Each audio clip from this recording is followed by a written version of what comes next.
Just a reminder to silence all phones, please. Thank you.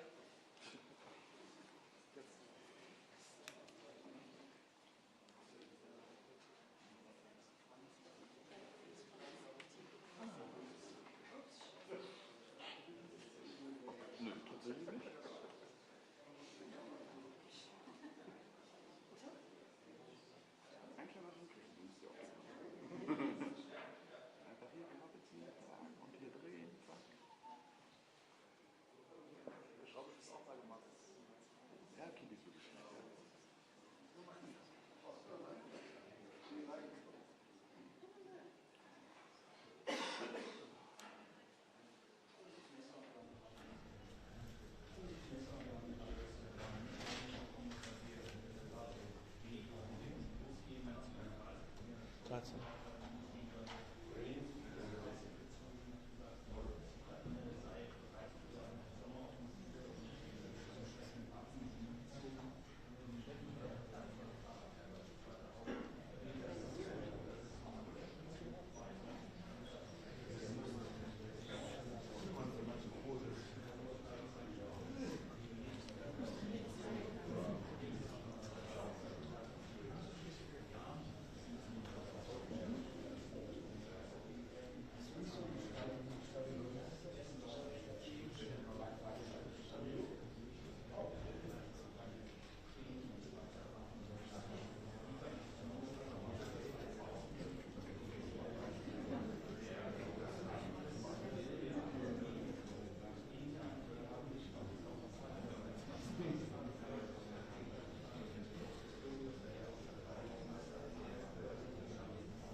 Good afternoon, ladies and gentlemen. Thank you for being here today. It is my pleasure to introduce Secretary of Defense Lloyd Austin III and Chairman of the Joint Chiefs of Staff, General Marka Mіллі.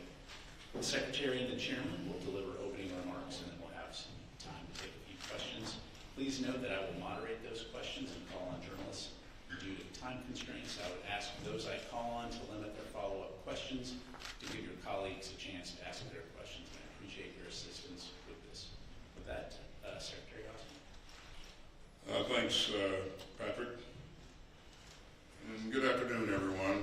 Nearly 1 year ago, I first convened what became the Ukraine Defense Contact Group right here at Ramstein.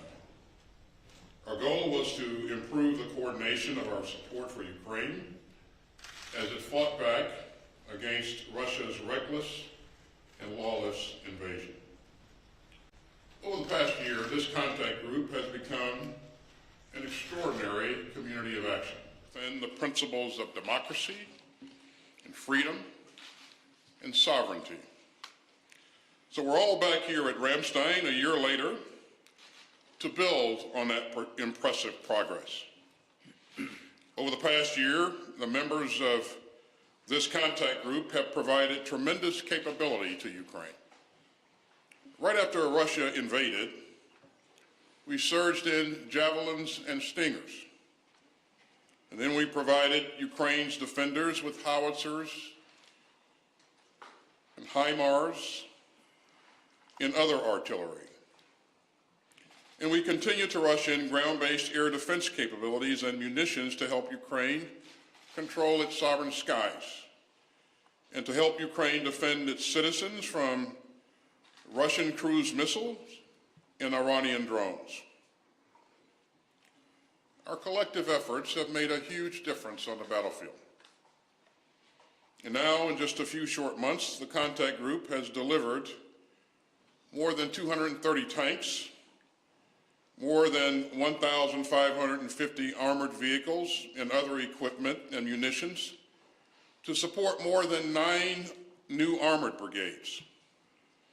We've also expedited our M1 Abrams timelines to supply Ukraine with more armored capability in the coming months. And the M1s that the Ukrainians will use for training will arrive here in Germany in the next few weeks. And all of this is huge progress. And I am confident that this equipment and the training that accompanied it will put Ukraine's forces in a position to continue to succeed on the battlefield. Ukraine's forces have formidable capability and courage, as we've seen throughout. And all this progress rests on the coordinated work of some 50 nations of goodwill that have gathered again today. Now, let me say just a few words about the reports of unauthorized disclosure of sensitive and classified U.S. material.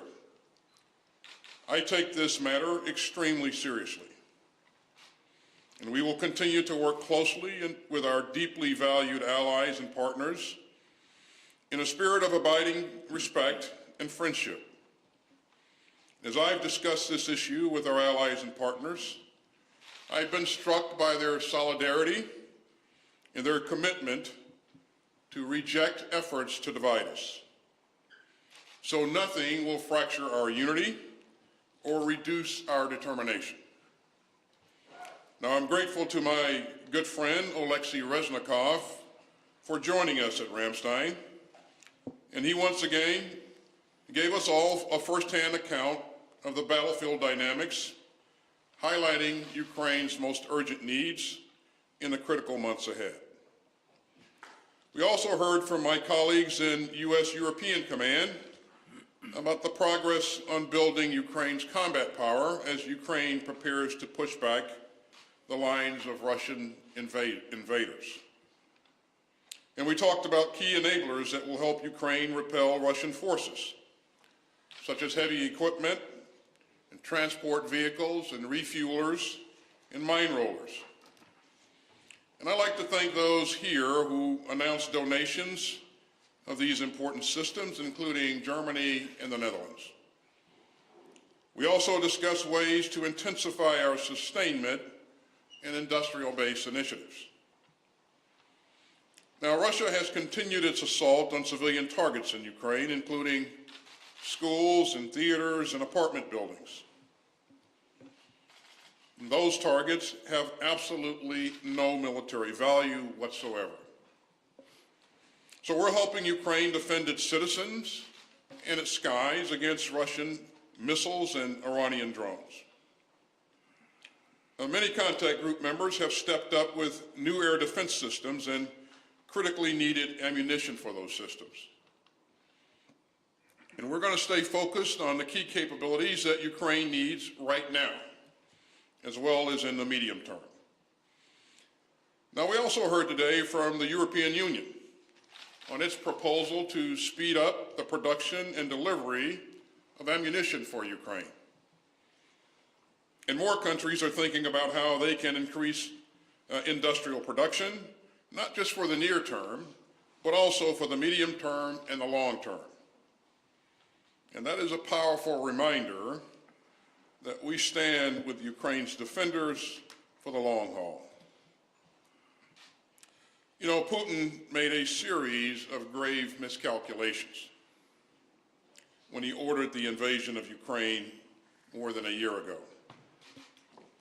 He thought that Ukraine wouldn't dare to fight back. But Ukraine is standing strong with the help of its partners. Putin thought that our unity would fracture. but Russia's cruel war of choice has only brought us closer together. And I'd note that Finland, which has long taken part in this contact group, is here today as a new NATO ally. I expect that Sweden will soon follow. And that makes something crystal clear. Putin's war of choice is not the result of NATO enlargement. Putin's war is the cause of NATO's enlargement.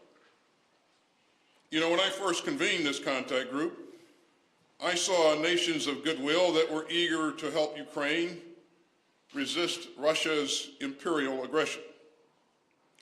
I saw a coalition that stood united and firm. I saw countries determined to stand up for an open and secure world of rights and rules. And all of that was just as true at Ramstein today as it was a year ago. The Ukrainians are still standing strong in their fight for their freedom. They have the courage and the capability for the road ahead. And we will have their backs for as long as it takes. And so with that, I'll turn it over to the chairman. Thanks, Secretary, and I want to start off by thanking Secretary Austin for his leadership over the past year in this 11th Ukrainian Defense Contact Group, which has resulted in enormous support to Ukraine, not only from the countries of Europe, but really from the globe. And it wouldn't be happening without Secretary Austin's leadership, so thank you, sir. And thanks also to the ministers and chiefs of defense from over 50 countries that attended today and have consistently attended now for a year. And their participation and support is critical to the capability of the Ukrainian military to defend itself. It's been nearly a year since Secretary Austin began this contact group right here at Ramstein. And this forum has been vital to coordinate and synchronize the support, continued international support to Ukraine. I also want to thank Ukrainian Minister of Defense Reznikov and my colleague and partner, Chief of Defense General Zaluzny, whom I've had a chance to contact in the last week or so, and his representative here, General Moisuk, for their continued leadership. I also congratulate Finland on their accession into NATO. This historic event marks a deepening of the NATO alliance and reaffirms to the world the strength of this relationship. But this is not just about the United States and European security. NATO and this contact group help to uphold something bigger than that. They uphold the global international order, where all nations can live in peace and can prosper. A world that respects sovereignty and the rule of law. A world that counters unbridled military aggression. 421 days ago, Putin thought he could overthrow the Ukrainian government, thought he could fracture NATO as he launched an unprovoked war of aggression with hundreds of thousands of Russian forces crossing the border on multiple avenues of approach. He was wrong. Ukraine's spirit remains unbroken. There are now 31 members of NATO, and NATO is even stronger and united in the face of Russia's aggression and its attack on the rules-based order. The United States and the members of this contact group remain committed to supporting Ukraine as it fights for freedom against Russia's illegal and unprovoked invasion. To date, the United States has committed more than $35 billion in military assistance, including over 2 million tank and artillery rounds, tens of thousands of anti-armor weapon systems, air defense systems, and other forms of munitions, hundreds of tanks and armored vehicles, precision aerial munitions, and counter-UAS capabilities. In addition, there's about 2,500 Ukrainian soldiers conducting training right now in Germany. Another 8,800, almost 9,000, have completed training and have returned to Ukraine. And there are 65 Ukrainians that completed training on Patriot missile systems just recently. Since the early phases of this war, and for every month since, the United States has provided Ukraine with the capabilities to defend itself. And in conjunction with our allies and partners, we have delivered. This coalition will continue to provide vital training and additional capabilities for air defense and maneuver to enable Ukraine's ongoing fight. Air defense munitions, air defense capabilities, tank munitions, armored vehicle capabilities, artillery ammunition, artillery tubes and rockets, and spare parts remain critical as Ukraine protects its cities and expels the Russian menace from its territory. Our countries and the countries of Europe have pledged that Ukraine will have the capabilities it needs to execute their missions on their own timeline. And we have pledged that support for as long as it takes, as the Secretary just said. This week, the United States announced our latest security assistance package as part of our ongoing commitment to Ukraine. As we stand here today, the Ukrainian military continues to perform very well. Intense fighting in and around Bakhmut continues and has for several months. Russia is expending significant manpower for very little gain. Russia is intensifying indiscriminate shelling in Avdiivka and other cities and urban areas. And Russia continues to pay severely for its war of choice. Unlike Ukrainian forces, who are highly motivated to fight for their country, to fight for their freedom, their democracy, and their way of life, the Russians lack in leadership, they lack will, the morale is poor, and the discipline is eroding. Russia has resorted to tightening conscription laws as they indiscriminately feed their citizens into the chaos of war. And so far, they've been quite ineffective in the coordination or direction of combined arms maneuver on the battlefield. Over the past year, Russia's temporary territorial gains have come with enormous losses. Hundreds of thousands of Russians have fled their country in addition to the casualties.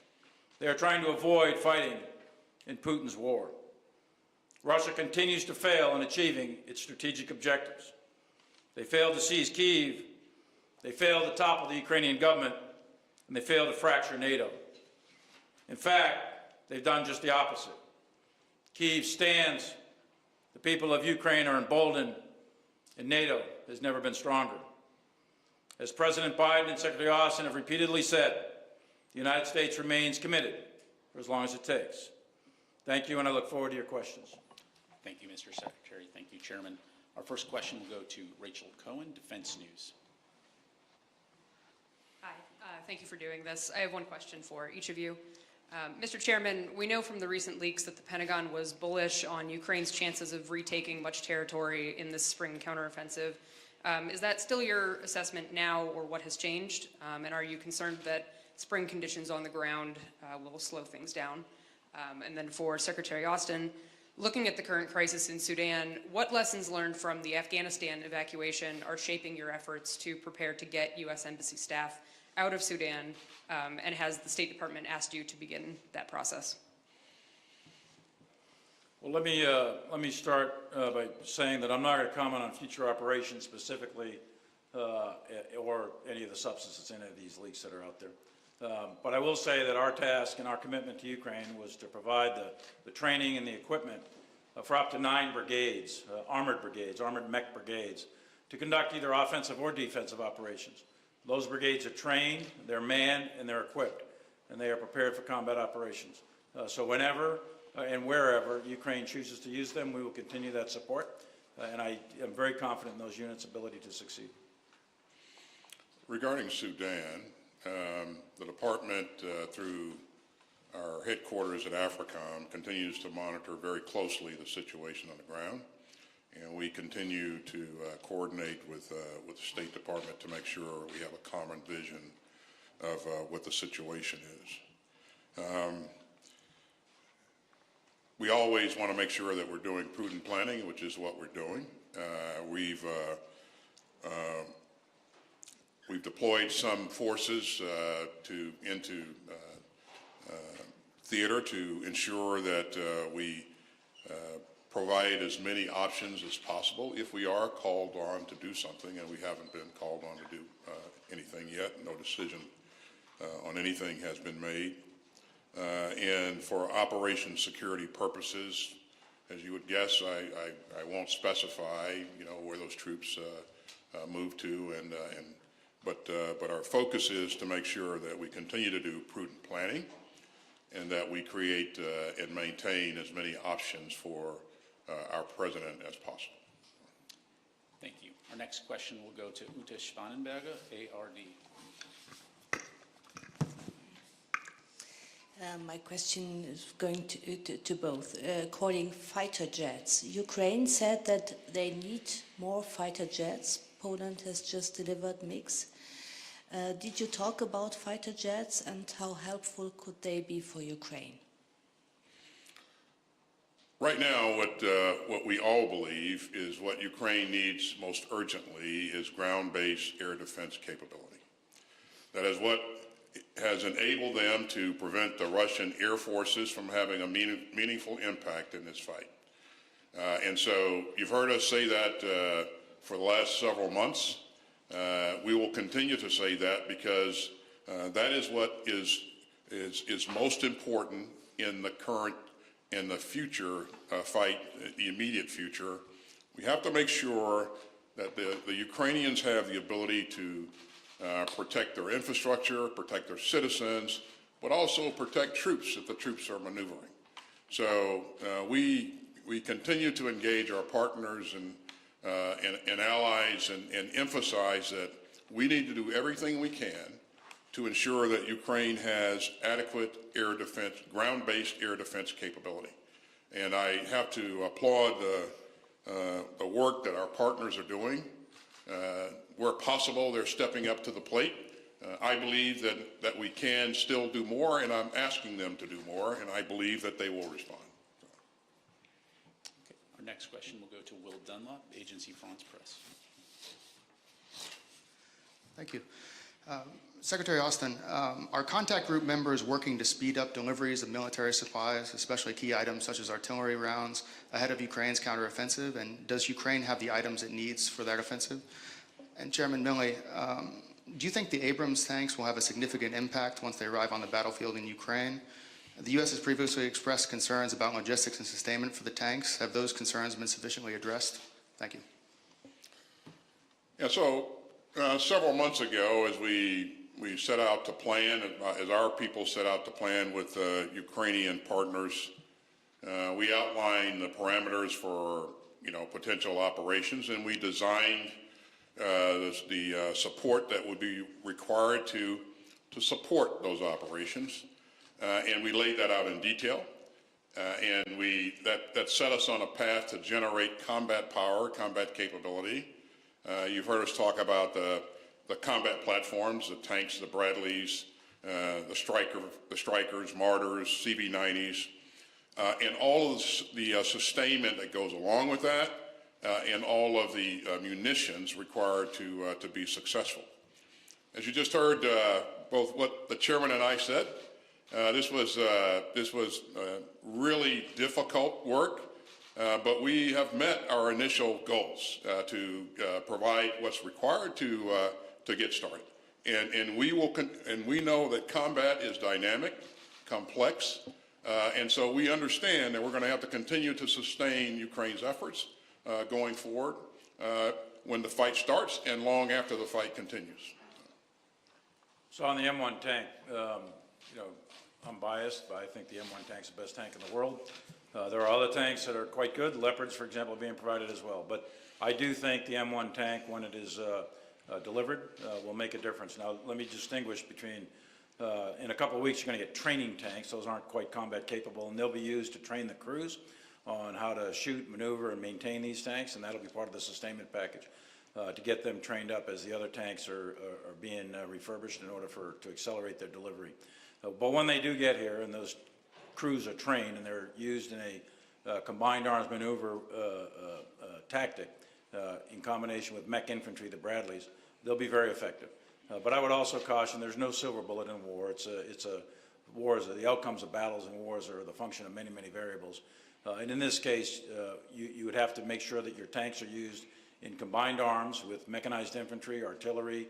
All of that is synchronized with dismounted forces, etc. So there is no silver bullet in this case, but I do think the M1 tank, when it's delivered and it reaches its operational capability, that it'll be very effective on the battlefield. Thank you. And our last question will go to Claire Cambier, TF1. Thank you. One question for Secretary Lloyd Austin. Do you really believe in a successful counteroffensive? Because here today we mainly hear about sustainability and long-term aid. And if this counteroffensive doesn't lead to Ukrainian victory quickly, do you think that the Biden administration will still have the support of the American people to continue to help Ukraine? And if I have the time, one quick question to General Miley.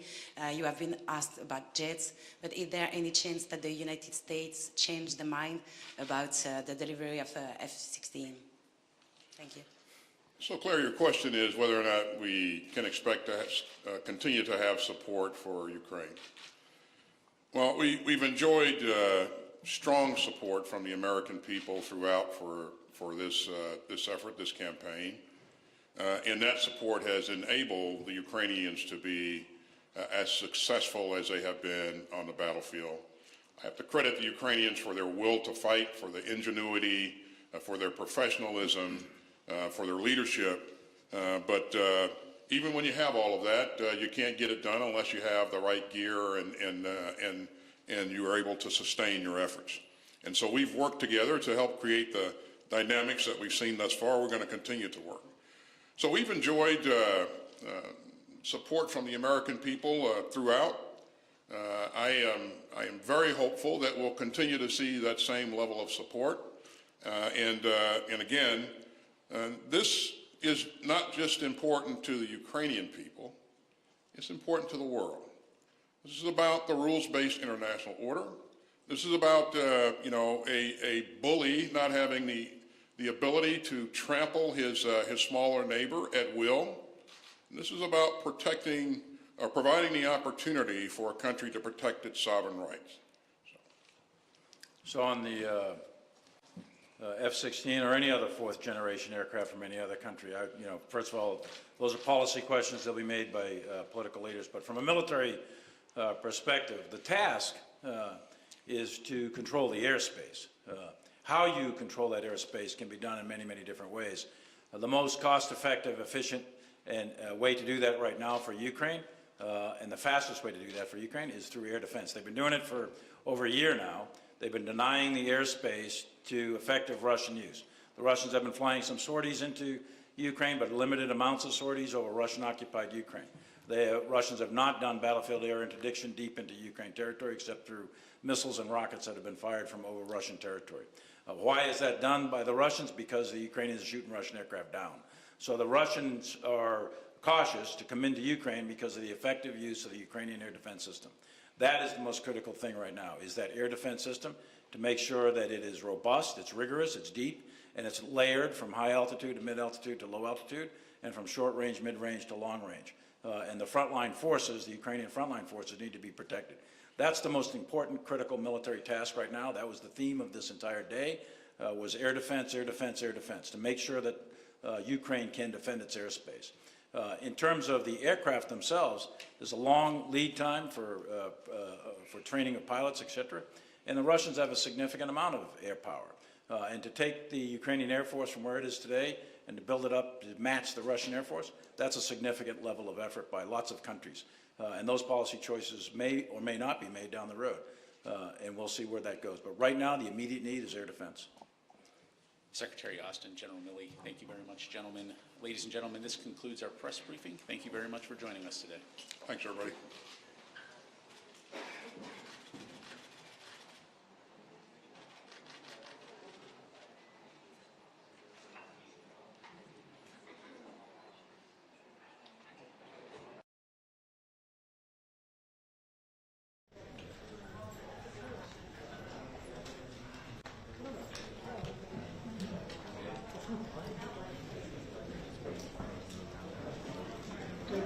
If anybody is interested, the Ukrainian MOD is doing a press conference outside right now.